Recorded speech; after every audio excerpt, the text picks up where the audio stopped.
How's everybody doing? My name is Nick, and today we're talking about the best vehicle on the planet for handyman work, part-time, maybe even full-time work. We're going to talk about the benefits, the costs, how I have it set up. Very, very simple. And there's an argument to be made that maybe one or two other vehicles are better than this one for you. Now, if you don't know, I've been in the construction industry for over 30 years. I built high-rises in Manhattan. My wife and I, we left Manhattan, came to our home in the Catskills. I got bored. I was trying to relax. I got bored. I became a handyman. And then I became a project manager for gut renovations. And then I became a project manager and super for ground up construction. I just finished the 7,000 square foot home. I am very, very tired and my own home is neglected. I got to start working on that. And I got to make YouTube videos. So let's get started. Let's talk benefits. 2000 to 2006, that's a GMT 800 platform. Millions of vehicles were built on this platform. This vehicle, meaning the Yukon XL and the Suburban, same vehicle, they are the same size as a pickup with an 8-foot bed. That means you can put 4x8 material in this. No problem, liftgate closes. That means stays out of the rain. Now, if you have a pickup with a cap, same sort of benefit, but there's one thing that makes this thing better than an 8-foot bed with a cap on it, and that is this liftgate. Now, you can put 4x8 sheets of plywood in this, 4x8 sheets of sheetrock. That's really good too. Doesn't get wet. You go underneath the awning at Home Depot, you load it up, and then you back it up to someone's garage, or even their front door or side door or something. You open up this liftgate, and now when you pull out the sheetrock or the plywood, it's not going to get wet. Just slide it right in. That's really, really good. So 4x8 sheets work in here, no problem, and the liftgate closes. The next thing you can do is 2x material, 11 foot. And if you want, you can even go to the dashboard and get 12 footers in here. It's a little bit tricky, but you can do it. 10 foot is totally easy. So 10 foot material with the liftgate closed, or 12 foot if you want to go crazy on top of the dashboard with the liftgate closed. And in a pinch, you can put 16 foot material hanging out this window without lifting up this liftgate. You just pop this glass like this. Now I would say for sure 16 footers in an 8-foot bed with the tailgate down, strapped down, that's going to be better. Or even with the tailgate up and it just pointed out. But having the benefit of enclosed area with the liftgate open and protecting you from the rain, having the ability to put the 16-foot material in here if you really had to. Now I'm saying 20 of them, and I'm not saying 20 2x12s. I'm saying a few if you wanted to have them sticking out. That's a nice benefit. The next thing is, you might be saying, yeah, I mean, what, I'm going to put 20 sheets of sheetrock inside that thing? Well, I'll be dragging my rear end. No. This is a Yukon XL 2500. And it's the same platform as the pickup, which means payload is 3,000 pounds on this vehicle. An SUV, 3,000 pound payload. What's towing? 10,000. If you got the one with the 8.1, this is a 6.0 engine. If you get the 8.1, which is rare, I'm not going to say that this is like they're on every corner, but I've seen a bunch in the past couple of years. If you get the 8.1, you can tow 12,000 pounds. Go find an SUV. Go find an SUV from the last 20 years that can tow 12,000 pounds. You're not going to be able to find one. There might be one. I think there's one right now that tows 11,900. Obviously, that's the same amount. But 12,000 pounds is unreal. If you got a tool trailer that maybe you got to pull, this is 10,000. A 5,000 pound tool trailer. If you're towing it every day, I don't know if I would say that's a great idea. But if you got 3,000 pounds that you're towing every day, not going to be a problem. This vehicle is also a lot more comfortable than a pickup truck. The parts are incredibly cheap, insanely cheap. If something goes wrong with this car, it's so easily fixed, and the parts are cheap. Any mechanic can fix this thing. You bring this to any mechanic, they can fix this thing with their eyes closed because there's millions of these on the road. Now, what does it cost to buy one of these things? I paid $10,000 for this, and it had 168,000 miles or something. You might be saying that's a lot of miles. No. Not this much. We're about halfway through with this car. The most reliable vehicle you will ever own. I did a video, this versus the Land Cruiser. Okay, I'll put that in the description. Head to head, this is the vehicle. There's no killer problems. There's no like cylinder shut off or wacky things that just make the entire AC system blow up, and none of that stuff. This is a super reliable vehicle. It's a great blue collar work vehicle. Now, I think you could probably pay less than I paid for this. Now, when I bought this thing was, it's very dirty right now, but it's still almost mint. It really, really is mint. I got to get underneath there, and I gotta wire wheel some metal parts and seal them again. But other than that, this thing is in great shape. But you get one 5-6 grand. Now it's going to have some rust on it. This doesn't have any rust, but you might find some rust on it. Does that matter if you're part-time? Not really. Not really. You're up in the Northeast like I am with the salt. Do you really want to destroy a nice vehicle? So think about that. You can get a 2500 for 6 grand. You can do it. It's not going to be mint, but it's going to be a really, really good vehicle. The next thing is you can hook up a plow to this. 2500, you can hook up a plow. They made a plow kit. This one has it actually. It even has the lights on top. And you can't really see it. Maybe you can just catch the end of it. I'm not sure. But this had a plow kit. If you're doing handyman work, sometimes people say, hey, you think you could plow my driveway too? Well, you can do that with this car. You got the power to do it, and you got the hookups. You can very, very easily find a system that hooks up to this so you can hook a plow. Really, really simple. Can't really do that with a 1500. You could try, but it's definitely better with the 2500. Probably even be better with the 81. Let's be honest. But again, difficult to find the 81. Now you probably caught a glimpse of my setup. We'll check it out again.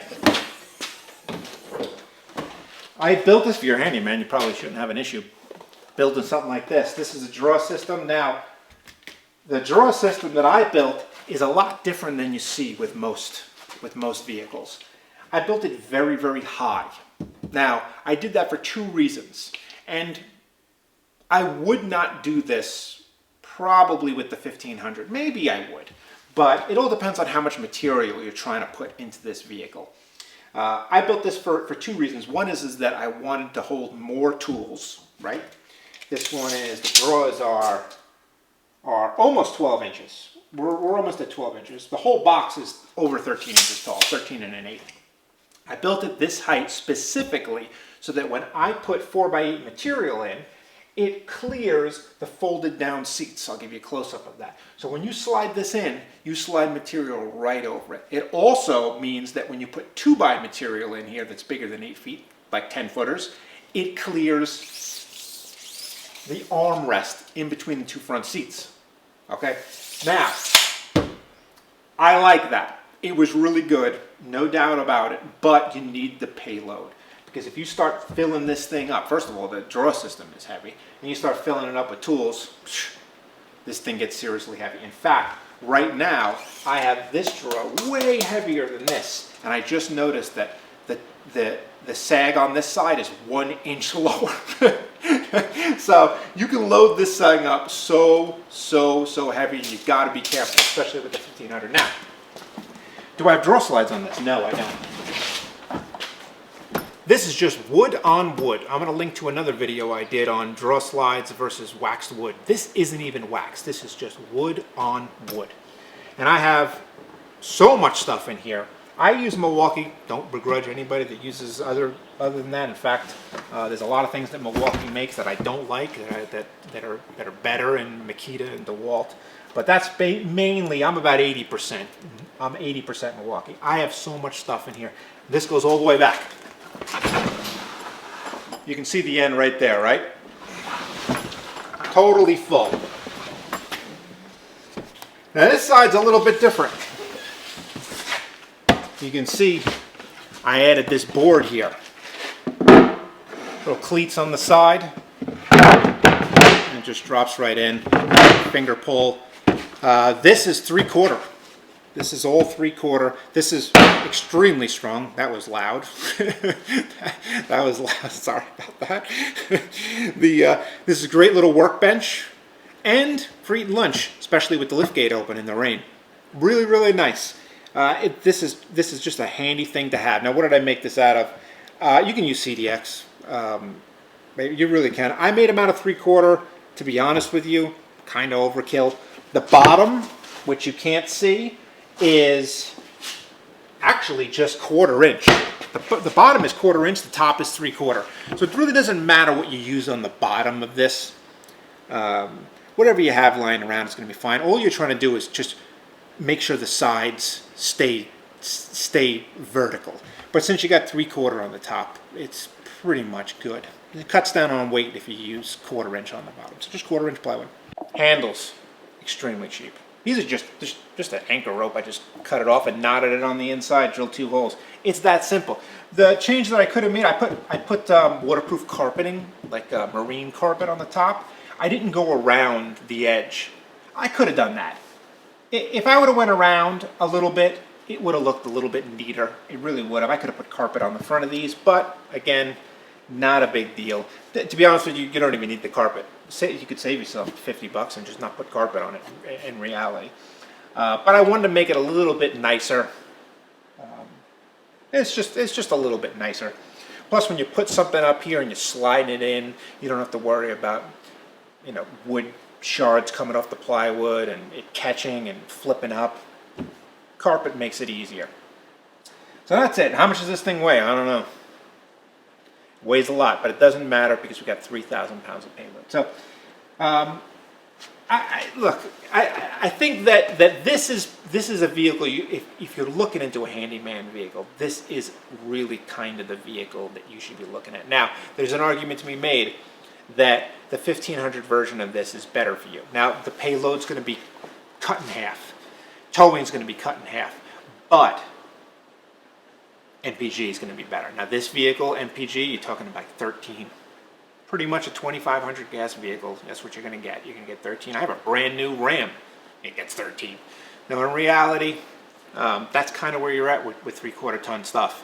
But 1500, you're looking at 16 highway, 17, something like that. That might be the right move for you. Plus, they're going to be cheaper. You're going to be able to find a mint one cheaper. You're also going to be able to find parts cars a lot cheaper. You're going to be able to find 10. If you go search on Facebook Marketplace, 50 miles, you're going to be able to find 10 of those 1500s. Suburbans, Yukon XLs. I would stay away from the Tahoe because you can't get 4x8 sheets in there. But you could still get 8-footers in, 8-foot 2x material in between the seats if you wanted to. I pick up my son from daycare. Well, I was picking him up from daycare. He's just about to stop. You can still have 60/40 here. You can have one seat on the right side. That's nice, right? The correct side, meaning behind the passenger seat, so that you can look. You can leave that in and you can pull the other seat out. Now, if you're doing 4x8 material and you got that car seat in there, you might be saying, oh, you got to pull that thing out all the time. Technically, no.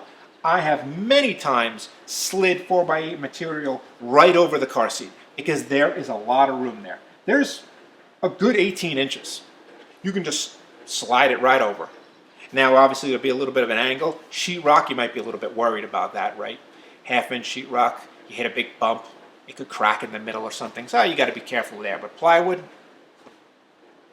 no problem at all. No MDF, no problem at all. Now, so this is it. This is the vehicle you should be looking at, and you can do so many other things with this thing. Obviously, you can lifting it if you want to get another couple of inches, which is going to hurt your ride, but it'll help you in the snow for sure. Very, very cheap. I mean, it's just, you could put, I got tow mirrors that I'm going to be putting on, less than $100 they cost. They're power. They're power and they're less than $100. Go look on Amazon, you'll see. It's unreal. You can also fix seats on this cheaply. Now, there is one color seat, one color, which unfortunately I have. It's like pecan or walnut or some nonsense like that. It's very rare, and you can't really buy replacement leather for it for less than $200 or something a seat. But if you have the gray or the tan, under $100, you can get replacement leather for the front seats. Each under $100 each. You can get replacement foam. I put $20 replacement foam. I'm going to be putting it in there. Very, very, very cheap to maintain this thing. Really cool. Lots of room. You could very easily change this into a family car. I take this with the family all the time. As long as you don't have the material back here, This thing is fine. This box is just in the back. Just in the back. There is a third row you can put in here, but clearly we're going to be taking that out. Take that out and sell it. Get yourself a couple $100 for it. Or throw it in your garage when you sell the vehicle. It might be worth something. But you can have both back seats up. Both back seats up, and you can put 3 kids back there if you want. This is the vehicle you want. Check it out. All right, everyone. See ya.